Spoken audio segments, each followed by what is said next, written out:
Hello and welcome back to the 100-day art challenge.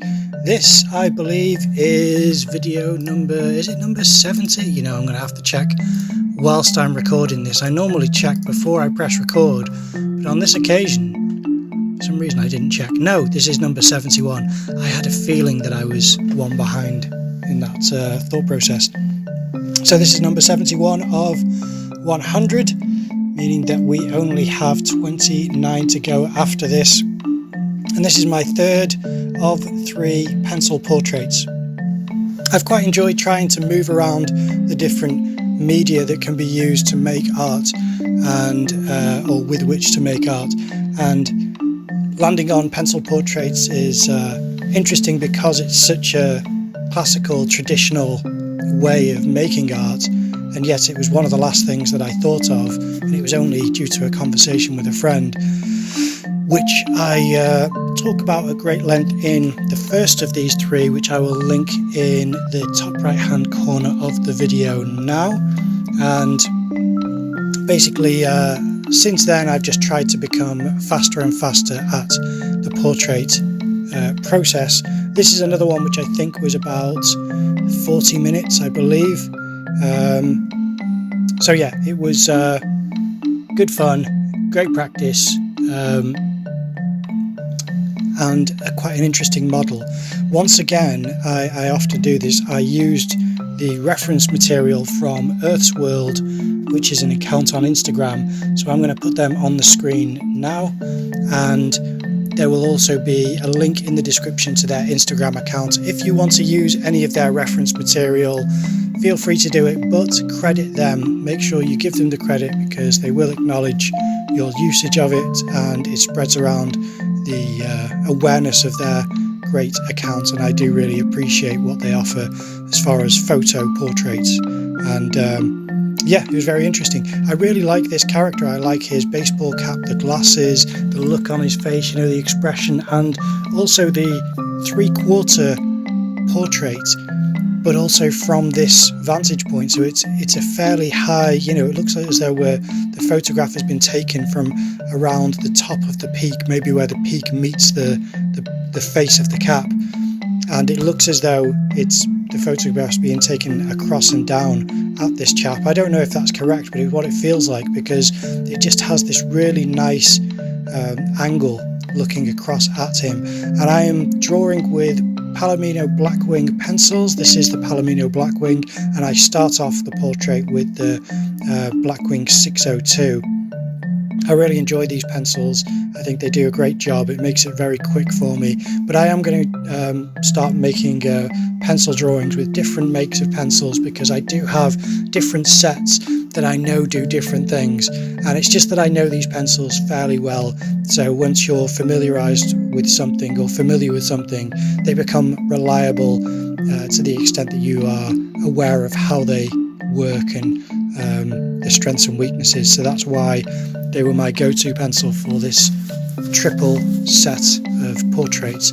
And yeah, it's a bit of a tonal study really, because I wanted it to be fairly quick. So the first part of the portrait was just trying to get the light and mid-tones. So not dark, but the darker of the light set of mid-tones.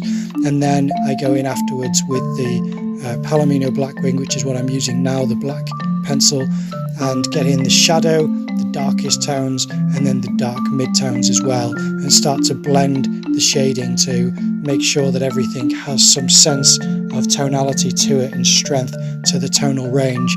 And that's basically the hardest part of this portrait, was to try and darken enough aspects of the portrait to make sure that it wasn't purely focused on the glasses and eyes, but also spread around to different parts of the portrait. Because as much as that is where I want the focal point to be, I also want there to be a fair distribution of tone across the portrait so that it's not all focused in one area.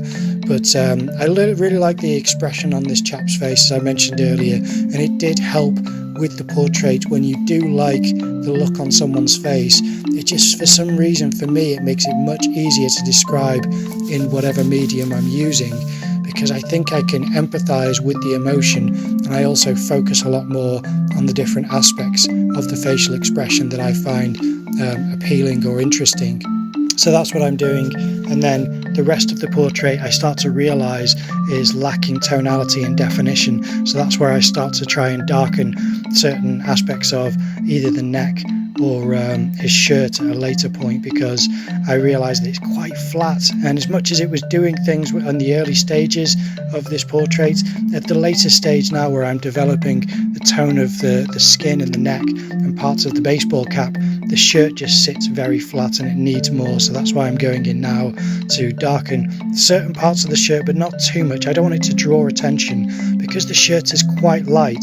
There is the risk, if it has very dark tones in there, that it will draw the eye away from the face, and I don't want that to be the case. So I just wanted to give it a little bit more attention, but not too much, just enough where it looks as though it's being given a little bit of time and thought to the pattern, and then to also try to consider how it blends with the rest of the portrait. So just like the baseball cap, I gave it a little bit of shading there as well, and just little touches here and there, because it is quite a charming little portrait in my view.